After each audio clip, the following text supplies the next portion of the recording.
अस्सलाम वालेकुम and welcome to my channel Zainam vlogs. तो गाइज़ आज का जो व्लॉग है वो बहुत ही स्पेशल है क्योंकि मैंने लास्ट नाइट अपनी बाइक में किया था after market custom exhaust install और ये रहा वो एग्जॉस्ट।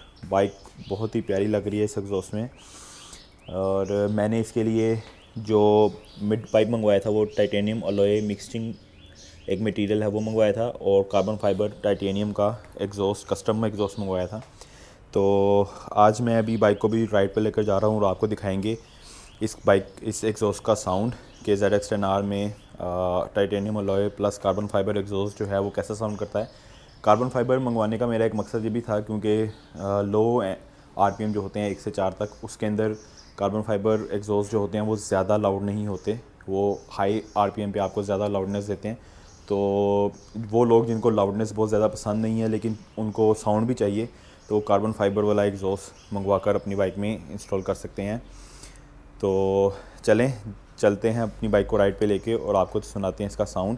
इसके साथ ही साथ मैं आपसे बहुत सी चीज़ें भी डिस्कस करूँगा कि इस बाइक में एग्जॉस्ट इंस्टॉल जब मैंने किया था तो मुझे किन किन चीज़ों का ध्यान रखना पड़ा था और कौन कौन सी एक्स्ट्रा चीज़ें हैं जो मुझे मंगवा कर इसके साथ डालनी पड़ी थी, क्योंकि जब इसकी कैट रिमूव होती है तो उसके साथ हमें किन किन चैलेंजेस का सामना करना पड़ता है, वो सब बातें डिस्कस करेंगे। जल्दी से चलते हैं अपनी राइड में और करते हैं आज का व्लॉग स्टार्ट। तो गाइज़ चलते हैं और इस बाइक का कोल्ड स्टार्ट आपको दिखाता हूँ कि एग्जॉस्ट के साथ इसका कोल्ड स्टार्ट कैसा है।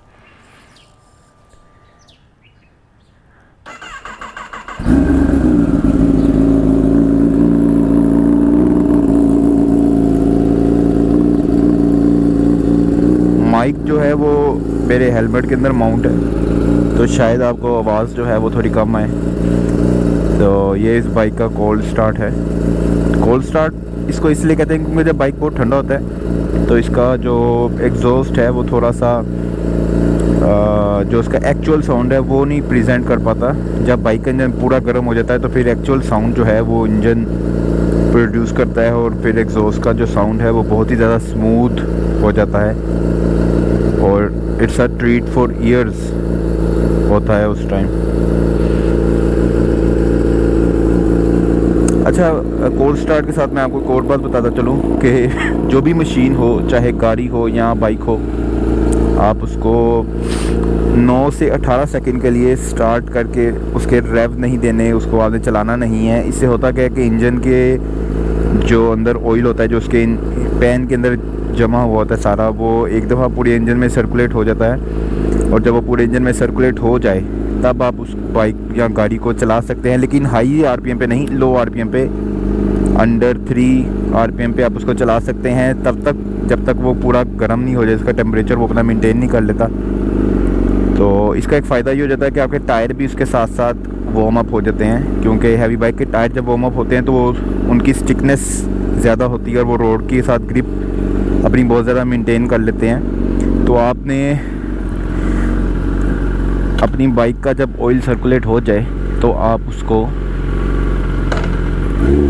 आराम आराम से लेकर जा सकते हैं ताकि थोड़ा सा उसके टायर जो है वो भी वार्म हो जाए।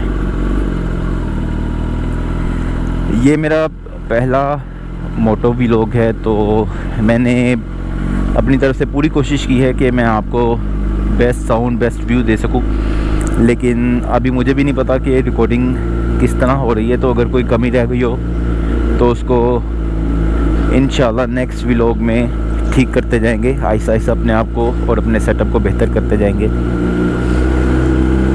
अच्छा, तो चलें स्टार्ट करते हैं आज का व्लॉग और आपसे डिस्कस करते हैं कि किन किन चीज़ों के कौन कौन सी ऐसी चीज़ें थी जिनका मुझे ध्यान रखना पड़ा था अपना एग्जॉस्ट सिस्टम मंगवाने और इंस्टॉल करने से पहले।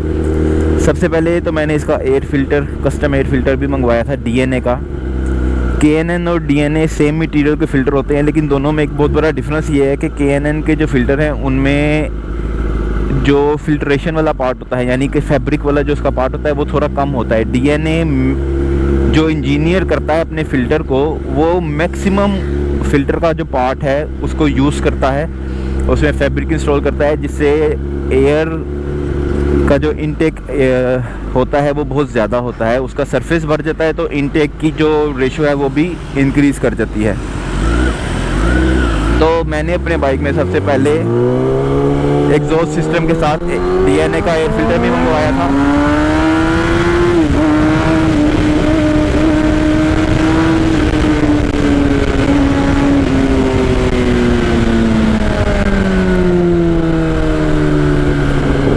तो मैंने DNA का एयर फिल्टर भी मंगवाया था और एग्जॉस्ट इंस्टॉल करने से पहले वो इंस्टॉल किया था। अच्छा गाइस, एयर फिल्टर के बाद जो दूसरा चैलेंज आपको आता है वो आता है इसकी कैट के अंदर जो सर्वो मोटर का वॉल्व होता है। जितनी भी नई बाइक्स हैं इनमें यूरो सर्टिफिकेशंस को अचीव करने के लिए कैट के अंदर एक वॉल्व इंस्टॉल किया जाता है जो सर्वो मोटर के ज़रिए ऑपरेटेड होता है, वो उसको खोलता और बंद करता है। अब इस तरह यूरो सर्टिफिकेशन तो अचीव कर जाती है कंपनीज, लेकिन बाइक का साउंड जो है वो बहुत ज़्यादा कम हो जाता है। और अगर आप कैट जब बाइक का निकालेंगे एग्जॉस्ट लगाने के लिए कैट सिस्टम निकालते हैं तो आपको सर्वो मोटर भी साथ उतारनी पड़ती है। अगर आप उसको नहीं उतारेंगे तो सर्वो मोटर जो है वो जल जाती है, क्योंकि उसके ऊपर वो केबल्स के ज़रिए ऑपरेट कर रही होती है। जिस तरह थ्रोटल केबल्स थ्रोटल बॉडी को ओपन क्लोज करती हैं, इसी तरह सर्वो मोटर भी केबल्स के ज़रिए कैट के अंदर लगे वॉल्व को ओपन क्लोज करती हैं। तो अगर आप सर्वो मोटर की केबल्स उतार देंगे और कैट उतार देंगे और सर्वो मोटर नहीं उतारेंगे तो वो कंटिन्यूस चलना शुरू कर देती है और जल जाती है। और अगर आप उसको उतार देंगे तो इंजन के अंदर चेक लाइट ऑन हो जाएगी, क्योंकि आपके जो क्लस्टर मीटर है उसमें चेक लाइट ऑन हो जाएगी, क्योंकि बाइक को लगता है कि सर्वो मोटर ख़राब हो गई है तो वो आपको चेक लाइट ऑन कर देती है। तो कोई भी ओनर जो है वो शायद नहीं चाहेगा कि बिला वजह उसकी इंस्ट्रूमेंट क्लस्टर में ऑल द टाइम एक चेक लाइट ऑन रहे।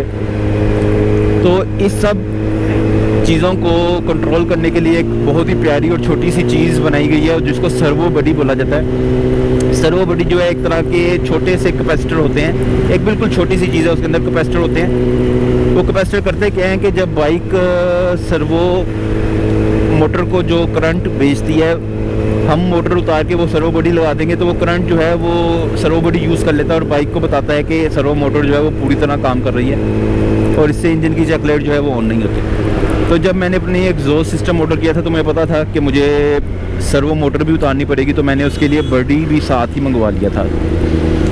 और इसके अलावा जो आखिरी चैलेंज था मेरे लिए वो था इसका बैक प्रेशर मेंटेन करना। जब भी आप कैट रिमूव करते हैं, मैंने हेडर्स चेंज नहीं किए। अच्छा, इस टॉपिक पे आने से पहले मैं आपको बता दूं कि एग्जॉस्ट सिस्टम जो है उसके अंदर वो 3 हिस्से होते हैं तकरीबन।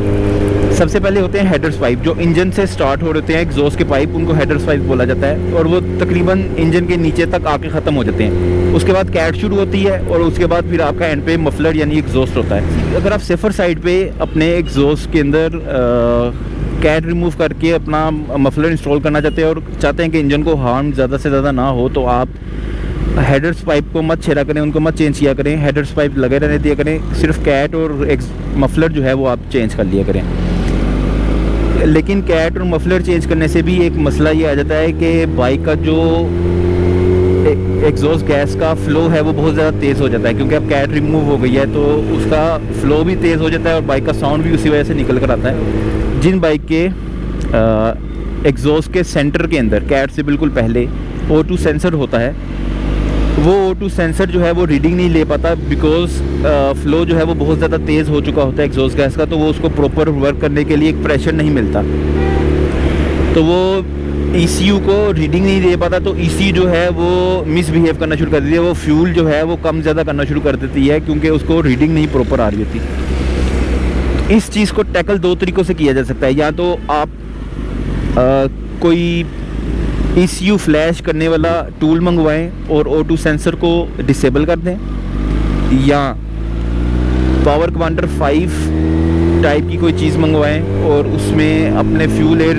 रेशो को ज़्यादा कर दें। उससे होगा क्या कि बाइक एयर और फ्यूल ज़्यादा जाएगा इंजन के अंदर, ज़्यादा बर्न होगा, ज़्यादा धुआं क्रिएट होगा और एक मसनूई सा प्रेशर बन जाएगा एग्जॉस्ट के अंदर, क्योंकि वो ज़्यादा गैस जनरेट कर रही है, तो वो जो प्रेशर थोड़ा सा कम हो गया था उसमें थोड़ा सा बेहतर हो जाता है वो ज़्यादा एग्जॉस्ट गैसेस की वजह से, तो वो O2 सेंसर जो है वो रीडिंग लेना स्टार्ट कर देता है। और लेकिन इसका एक नुकसान ये है कि क्योंकि अब फ्यूल और एयर ज़्यादा इंजन में जा रही है, इंजन ज़्यादा बर्न कर रहा है, तो इंजन हीट भी ज़्यादा प्रोड्यूस करता है।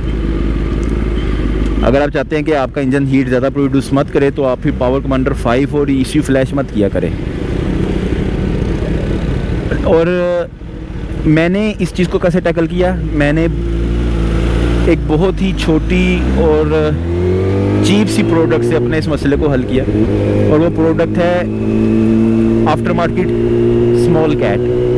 अगर आप सर्च करेंगे आपको आफ्टर मार्केट एग्जॉस्ट सिस्टम के लिए छोटी सी कैट्स अवेलेबल हैं, वो मिल जाएंगी। इनका काम क्या होता है, ये बिल्कुल छोटी सी कैट होती है, ये ना आपके साउंड को थोड़ा सा बिल्कुल माइनर सा लाउडनेस पे इफ़ेक्ट करती हैं, थोड़ा सा लाउडनेस हल्का सा कम करेंगी। आपकी बाइक का जो बैक फायर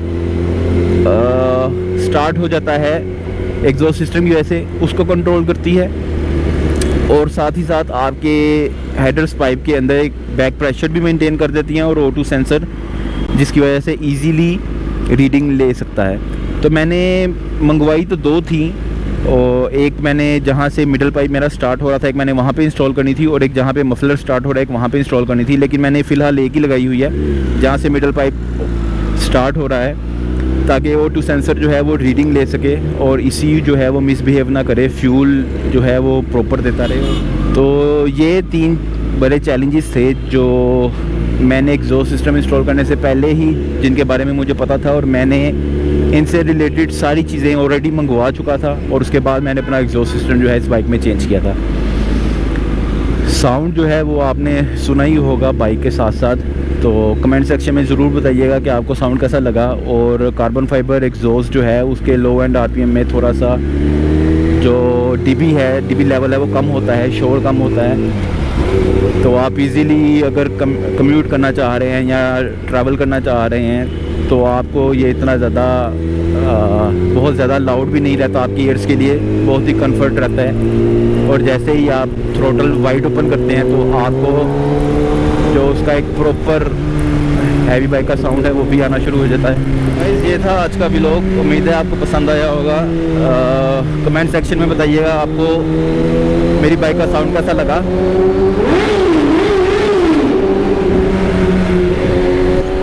कमेंट सेक्शन में ज़रूर बताइएगा कि आपको बाइक का साउंड कैसा लगा, और अपना प्यार दिखाइए, चैनल को सब्सक्राइब कीजिए ताकि हम भी मोटिवेट रहें और आपके लिए फ्यूचर में इसी किस्म की वीडियोस लेकर आते रहें। अपना बहुत सारा ख्याल रखिएगा, राइड सेफ, और हेलमेट के बगैर बाइक बिल्कुल मत चलाया करें।